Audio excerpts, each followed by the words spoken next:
Yeah, what are the barriers? And that's where you'd almost go through like the case study of studying each, of what are the steps that the grantors, let's say, when they say, they have this chunk of money, they put out the official RFP or however they're doing it, or request for papers or whatever, and they announce they have this. What are the things that how many screens do they have to enter data in, and how often are they checking per each thing? How much time is spent doing it, and where is information getting lost, or where you can kind of set yourself up for your solution, which you're not supposed to, but it's in the real world, it's what it is. You kind of have a solution beforehand a little bit. You don't want to have it too much, because then you're going to miss stuff. You can lead to it. What are those real world daily problems that they face that cause the poorer performance? Like if we go back to, is really the problem that there's more grant money that's not getting into the hands of people who want it and can do something with it? Right. You can question also that if you want. I wouldn't worry about it for this, that is this the best way to use this money?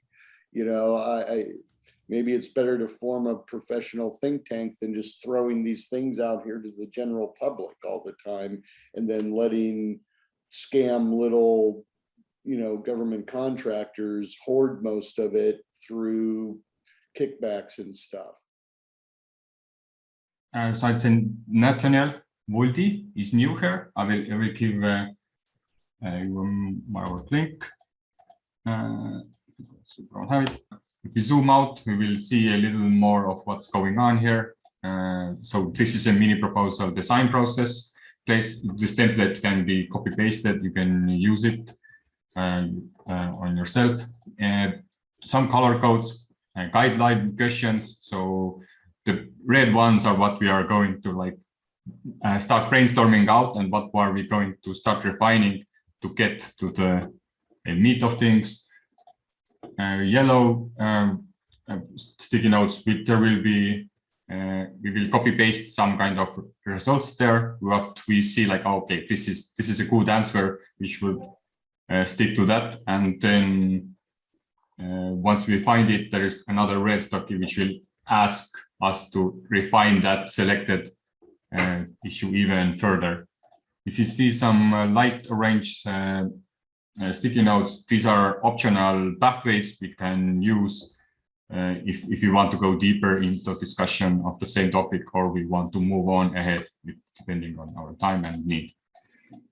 So let me kindly explain you quickly what is mini proposal workshop. So the whole setup is now done.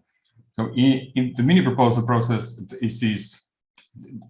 the mini doesn't mean that you cannot use it for bigger ideas, but the point of that is that you think in a lower, like a smaller scope of things. So when you have an idea of changing the world, then you can't say that, okay, your problem is that the world doesn't work for you, or it doesn't work that well. So in a mini way, in a mini proposal, this will help you to scope it down. So what is the exact problem you're having? Do you have the problem with the climate change, like we have in Melanie here, or you have an issue with some kind of business relations or schooling, like educational systems? And from there, we go even a step further. So what kind of education would it be? Is it like development, or would it be like language something, or biology, or you scope it down in a smaller scope area. So when you create your program statement, everybody will have like a aha understanding of what it is, not like okay, this is such a grand scope, I'm not sure what you're actually addressing. And if you do that in like a smaller scope, it's much easier to provide a solution to. And in the solutions, we kind of do the same thing. We're gonna pick a path, like what it can be. Sometimes you will find out that your problem is small, but you have like 4 or 5 different solutions for that. But this is actually a great thing, because then you can use the same problem statement to create several different proposals and have several different teams to execute on them.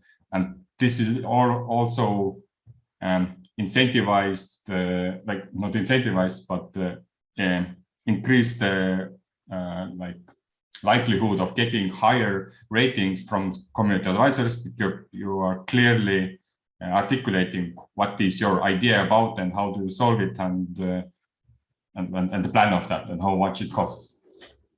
And it's same for the voters, that it's much easier for them to understand the problem. Be staying on the first chapter, which is problem statement, but this is the most important one, in a sense that if you get this right, then the rest of it will be much easier. And the problem statement is also the first thing every community advisor and voter will see. So getting a good problem statement will help you to create the entire rest of the proposal and stay aligned with your vision. Okay. So this actually did help us to scope down a little more, and